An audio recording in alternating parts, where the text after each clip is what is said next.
ఒకడు సొమ్మును ఒకడు దారాదత్తం చేస్తుంటే వాడిని హీరోగా పొగుడుతున్నాడు వాడు. సినిమాల్లో కూడా పెద్ద పెద్ద యాక్టర్లందరూ నెక్స్ట్ స్టెప్ రాజకీయాలే కదా. ఏదేమైనా మరి వాడు మాట్లాడకూడదు కదా.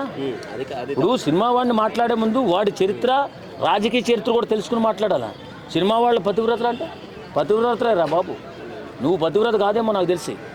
మేము పతివ్రతలమే. ఇష్టానుసారంగా మాట్లాడి ఏదో చేయాలి, కాంట్రవర్సీ చేయాలి, రాజకీయంగా ఎదిగిపోవాలంటే పెట్టింది తుప్పాసు పార్టీ. నువ్వు నీ పార్టీ ఎక్కడ ఉంటుందో ఎవరికి తెలీదు. బీసీలు రెచ్చగొడతావు, ఉన్నత వర్గాలను తిడతావు.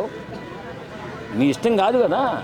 ఇప్పుడు నువ్వు మామూలుగా విమర్శలు చేసి చేస్తున్నటువంటి ప్రభుత్వం మీద విమర్శ చేయి. బాధ్యత ఎవరితో? ప్రభుత్వాన్ని కదా. అది కాకుండా వచ్చి సినిమా వాళ్ళ పతివ్రత అనే నువ్వు పోలీసులు తిట్టావు.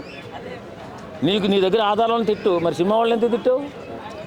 సార్ ఫైనల్గా ఐబొమ్మ రవి గురించి ఏమని చెప్తారు? ఐబొమ్మ రవి అయినా ఇంకొకరైనా ఒక వ్యవస్థనో ఒక సంస్థనో నాశనం చేస్తున్నటువంటి వ్యక్తుల్ని పట్టుకోవాలండి. అది ఫ్రీగా వస్తుంది కానీ ఆశించకూడదు. ఈవేళ సినిమా పరంగా ప్రపంచ స్థాయికి వెళ్ళింది. తెలుగువాడు ఉన్నాడు రా అని తెలుసా ఈవేళ?